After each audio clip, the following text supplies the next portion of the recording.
अच्छा साथियों, अब एक साइंस का क्वेश्चन हम आपको करा रहे हैं, इसको कराएंगे, लेकिन जितने भी साथी लाइव हैं एक बार जल्दी से सेशन शेयर कर दो, फटाफट शेयर कर दो। मैं आपको समय दे रहा हूं, जो भी लाइव हैं अपने सेशन को जल्दी से अपने साथियों के साथ में व्हाट्सएप, फेसबुक, इंस्टा, बस कुछ नहीं करना है, उसके नीचे एक एरो का निशान आ रखा है, उसे क्लिक करिए और ऑप्शंस पूछेगा वहां पर पहुंचा दीजिएगा। आइए साथियों, मैं आपके सामने ले चल रहा हूं एक साइंस के सवाल की तरफ। क्या है, हाल ही में नेचर नामक एक पत्रिका के अंदर एक तत्व चर्चा में था जिसका नाम है आइंस्टीनियम। यह किस वैज्ञानिक के नाम पर रखा गया? तो ऑब्वियस सी बात है, अल्बर्ट आइंस्टीन के नाम पर रखा गया था। क्या है आइंस्टीनियम?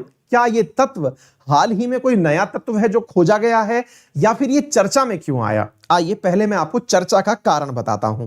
ध्यान से देखिएगा मेरे प्यारे साथियों। हाँ भाई, शुभम भागड़े, भारत फंसा नहीं है। और हाँ, आप सभी को सरस्वती पूजा की और विशेष रूप से बसंत पंचमी की हार्दिक शुभकामनाएं। आप इसी प्रकार से मां सरस्वती के आशीर्वाद से ओतप्रोत रहें और बहुत अच्छे से मां सरस्वती को मनाएं, क्योंकि वही आपकी विद्यादायिनी है। तो मेरे प्यारे साथियों, आपको बहुत सारी शुभकामनाएं। हमारा तो ड्रेस कोड ही ब्लैक है, अदरवाइज मां सरस्वती को पीला रंग पसंद है। हो सके तो पीला वस्त्र आप धारण करें, हम तो अपनी बाध्यताओं में बंधे हुए हैं, है ना। चलिए साथियों, तो ये है आपके सामने, आगे चलते हैं। क्या है पूरी न्यूज, अब उसे समझने का प्रयास करिए। मेरे प्यारे साथियों, आप सभी को मालूम होगा कि आवर्त सारणी में 118 तत्व हैं। हमारी जो पीरियोडिक टेबल है उसमें 118 तत्व हैं। उनमें से एक तत्व की बात की जा रही है जिसका नाम आइंस्टीनियम है। मेरे प्यारे साथियों, जो आइंस्टीनियम तत्व है इसके बारे में रिसर्च पेपर, रिसर्च जर्नल है जिसका नाम है नेचर। उस नेचर नामक जर्नल के अंदर, अच्छा आप में से कई लोग जानना चाहेंगे कि ये नेचर तो प्रकृति को कहते हैं, जर्नल होता क्या है? आप में से कई लोग शायद इसे ना जानते हो, मैं आपको बताता हूं। मेरे प्यारे साथियों, हमारी देश और दुनिया में जितनी भी साइंटिफिक रिसर्च होती हैं, उन साइंस की रिसर्च को पूरी दुनिया को बताने के लिए एक प्लेटफॉर्म है। अच्छा, ऐसे सरल भाषा में समझाता हूं। जैसे मान लीजिएगा आपने कोई कार्य किया, आपका कार्य रिकॉग्नाइज किया जाए, इसका तरीका क्या हो सकता है? मान लीजिएगा आपने कोई कार्य किया और आपने उसे फेसबुक पर पोस्ट किया, या फिर आपने कहीं पर भी इंस्टा पर पोस्ट किया, और दुनिया की किसी बहुत बड़ी सेलिब्रिटी ने उसे अपने पास रीशेयर कर दिया, दोबारा से उसे शेयर कर दिया, तो आपका कार्य लोगों तक रिकॉग्नाइज हुआ। ऐसा सामान्यतया देखा होगा। मेरे प्यारे साथियों, ठीक उसी प्रकार से साइंस के अंदर क्या होता है कि जो भी रिसर्च होती हैं उन्हें दुनिया के एक ऐसे लेवल पर शेयर किया जाए अगर, जो कि दुनिया के प्रतिष्ठित लोगों के बीच ही घूमती है, उस पत्रिका का नाम नेचर है। मेरे प्यारे साथियों, होने को तो दुनिया में लाखों रिसर्च रोज हो रही हैं, लेकिन उनमें से कुछ ही चुनिंदा रिसर्च होती हैं जो कि नेचर अथवा, दोबारा सुनिएगा, नेचर अथवा साइंस नामक जर्नल में प्रकाशित होती हैं। मैं आपको इतना बताना चाहूंगा कि यह साइंस भी एक जर्नल ही है। इसके बारे में मैं आपको यह ग्रेविटी भी बता दूं कि जो आप साइंस के अंदर नोबेल पुरस्कार सुनते हैं, सामान्यतया वो नोबेल पुरस्कार पहले इन जर्नल्स में रिसर्च के माध्यम से आ चुके होते हैं। इन जर्नल्स में वो न्यूज आ चुकी होती है, उनमें बताया जा चुका होता है कि ऐसी रिसर्च की है। इन्हीं जर्नल्स को पढ़ करके नोबेल विजेताओं की घोषणा करने के लिए नोबेल समिति पढ़ती है इन जर्नल्स को। इससे अंदाजा लगाइए। तो मैं आपको क्या कह रहा हूं, नेचर मैगजीन में हाल ही में एक तत्व है जिसका नाम है आइंस्टीनियम। उसके बारे में हाल ही में एक तथ्य प्रकाशित हुआ जिसमें लिखा गया है कि आइंस्टीनियम कार्बन, नाइट्रोजन और हाइड्रोजन के साथ किस प्रकार से बॉन्ड बनाता है। बस इतनी सी जानकारी दी गई और इतनी सी जानकारी नेचर मैगजीन में छप गई। अब आपके मन में सवाल बनेगा कि साहब, इतने सारे 118 पीरियोडिक टेबल के अंदर तत्व हैं, किसी ना किसी से तो बॉन्ड बनाएंगे ही, और जब वो किसी ना किसी से बॉन्ड बनाएंगे तो फिर ऐसी स्थिति में उस बात को छापने की क्या जरूरत थी? आइए मैं अब आपको इसी के बारे में तथ्य बताता हूं। मेरे प्यारे साथियों, यह है आपके सामने आधुनिक आवर्त सारणी। इस आधुनिक आवर्त सारणी में अगर आप ध्यान से देखें तो पीरियोडिक टेबल के अंदर यहां कहीं कोने में बैठा हुआ आपको दिखाई दे जाएगा। अगर आपको नहीं दिखाई दे रहा है तो यह अब दिखाई दे जाएगा। जरा देखिए ध्यान से, ES आइंस्टीनियम 99। साथियों, पीरियोडिक टेबल के अंदर ग्रुपों को उनके आउटर मोस्ट इलेक्ट्रॉन के भरने के आधार पर कुछ इस प्रकार से वर्गीकृत किया जाता है। ये s ब्लॉक एलिमेंट कहलाते हैं, ये d ब्लॉक एलिमेंट कहलाते हैं, क्योंकि इनका आउटर मोस्ट जो है वो मेरे प्यारे साथियों d ब्लॉक में इलेक्ट्रॉन भरा जाता है। ये p ब्लॉक तत्व कहलाते हैं क्योंकि इलेक्ट्रॉनिक विन्यास में इनका outer most electron p block में भरता है।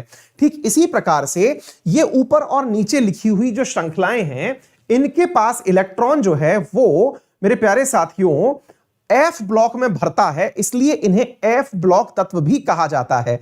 चूंकि इस सीरीज में सबसे पहला तत्व लेंथेनाइड है, इसलिए ऊपर वाली 14 तत्वों की सीरीज को हम लेंथेनाइड सीरीज के नाम से जानते हैं, और नीचे वाली जो तत्व हैं उसमें एक्टिनियम लिखा हुआ है, इसलिए एफ ब्लॉक के इन तत्वों को हम एक्टिनाइड सीरीज कहते हैं। तो लेंथेनाइड और एक्टिनाइड ये पीरियोडिक टेबल के अंदर एफ ब्लॉक के तत्वों के दो आवर्तों का नाम है। इनमें से एक्टिनियम वाली सीरीज में ही उपस्थित है आपका आइंस्टीनियम। जरा आप इसे यहां पर देखें, यानी कि आइंस्टीनियम एक ऐसा तत्व है जो कि एक्टिनाइड श्रेणी में आता है। यह तो हुई इसकी वर्तमान परिस्थिति, लेकिन फिर आपके मन में एक सवाल बनेगा कि सर इसको सुर्खियों में लाने का कारण क्या था।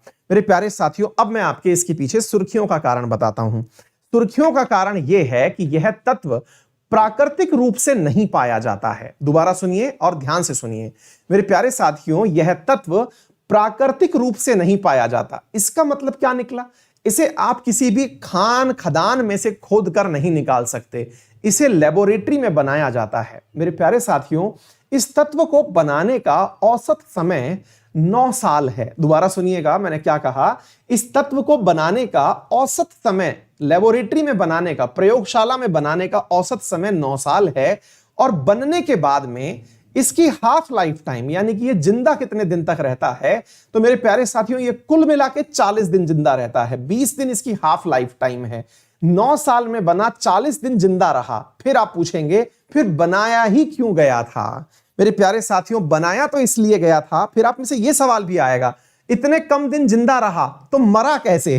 तो मेरे प्यारे साथियों, मरा ऐसे कि वो तत्व जो बहुत तेज रेडियो एक्टिव होते हैं, यानी कि वो तत्व जो बहुत ही ज्यादा रेडियो एक्टिविटी प्रदर्शित करते हैं, नाभिकीय सक्रियता प्रदर्शित करते हैं, वो सामान्यतया अपने अंदर से अल्फा बीटा गामा विकिरणों को उत्सर्जित करके सुसाइड कर लेते हैं। यानी कि कोई तत्व कितना जल्दी विलुप्त होगा वो इस बात पर निर्भर करता है कि उसकी नाभिकीय सक्रियता कितनी ज्यादा है।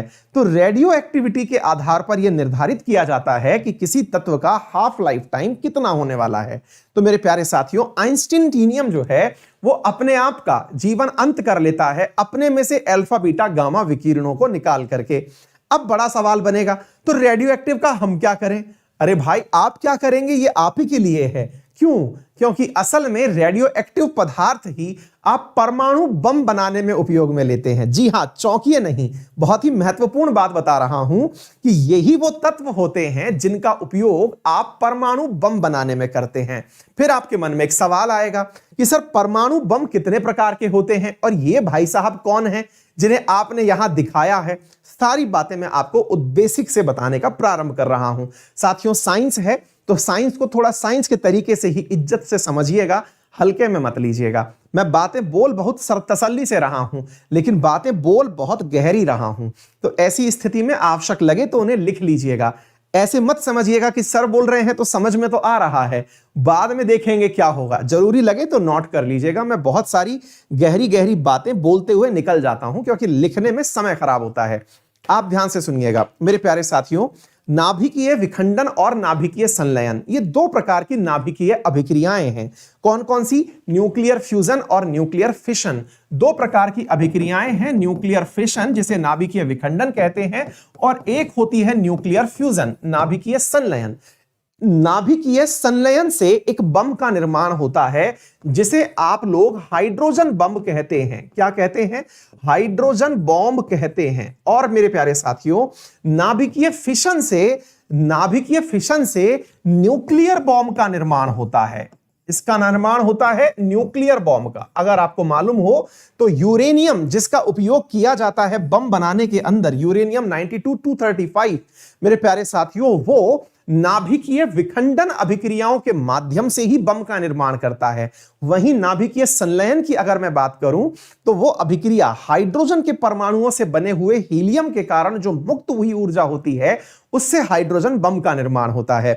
ज्यादा साइंस की गहराइयों में चलिए नहीं जाते, सरल रूप से अगर मैं इसे ब्रीफ करूं तो यह समझें आप कि वंस अपॉन ए टाइम, इतिहास के आधार पर मैं आपको कुछ बातें रिवाइंड करा के याद करा रहा हूं।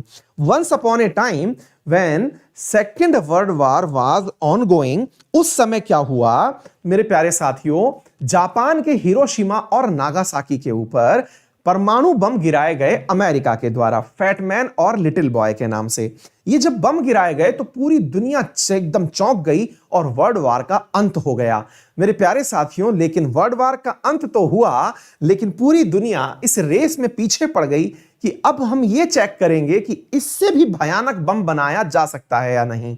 यानी कि परमाणु बम के गिराए जाने के तुरंत बाद पूरी दुनिया में उससे भी भयानक हथियार बनाने की होड़ छिड़ गई और नाभिकीय बम यानी न्यूक्लियर बॉम्ब से भी खतरनाक बॉम्ब कंसीडर किया जाता है हाइड्रोजन बॉम्ब। और इस हथियारों की होड़ को लीड कर रहा था अमेरिका। अमेरिका ने वर्ष 1992 के अंदर पैसिफिक ओशियन के एक अज्ञात आइलैंड पर हाइड्रोजन बम का परीक्षण किया। हाइड्रोजन बम का 1952 में परीक्षण किया गया सदर्न पैसिफिक ओशियन में। हाइड्रोजन बम के माध्यम से इतना जबरदस्त विस्फोट हुआ कि वो आइलैंड आज नक्शे पर नहीं है, यानी वो आइलैंड पूरी तरह नष्ट हो गया।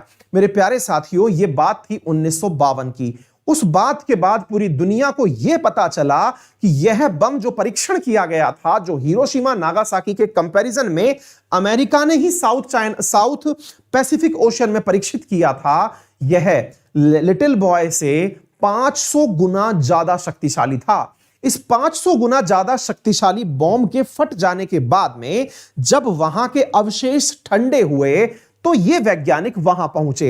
इन वैज्ञानिक का नाम है अल्बर्ट घोरसो। अल्बर्ट घोरसो 1955 में उस आइलैंड पर पहुंचते हैं और बम विस्फोट के बाद बचे हुए तत्वों का विश्लेषण करते हैं। बम विस्फोट के बाद बचे हुए जब तत्वों का विश्लेषण करते हैं तो इन्हें एक भयानक तत्व उस विस्फोट के पदार्थों से निकल करके आया दिखाई दिया। उस भयानक तत्व का नाम उस समय अज्ञात था, लेकिन बदकिस्मती से वो समय 1955 का था और इस दुनिया ने अपना एक वैज्ञानिक जिसका नाम था आइंस्टीन, वो खो दिया था। वर्ष 1955 में आइंस्टीन की मौत का होना हुआ और घियार्सो के द्वारा एक नए अज्ञात तत्व का खोजना हुआ।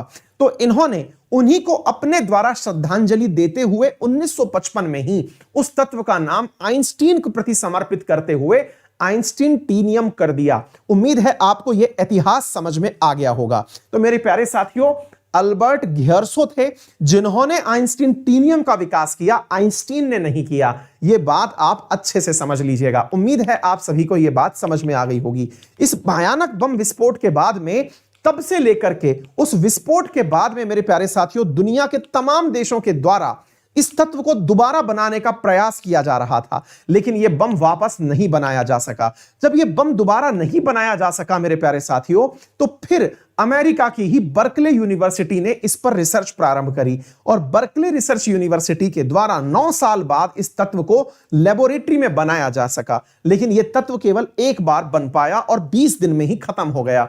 फिर हाल ही में मेरे प्यारे साथियों, अमेरिका की ही बर्कले यूनिवर्सिटी ने एक अन्य ओक नामक यूनिवर्सिटी के साथ मिलकर के इस तत्व को फिर बनाया और हाल ही में इसकी बॉन्डिंग कैरेक्टरिस्टिक के बारे में भी बताया। तो यह बात स्वतः ही मेरे प्यारे साथियों लोगों के कान खड़े करने वाली थी। तो 3 फरवरी को साइंस जनरल में, नेचर जनरल में यह न्यूज प्रकाशित हुई। मीडिया में आते आते आज 15 फरवरी हो गया है, हम आपको यह न्यूज सुना रहे हैं। उम्मीद है आपको साइंस में थोड़ी सी जानकारी अवश्य मिली होगी। फिलहाल के लिए इतना ही इस बारे में समझ लीजिएगा।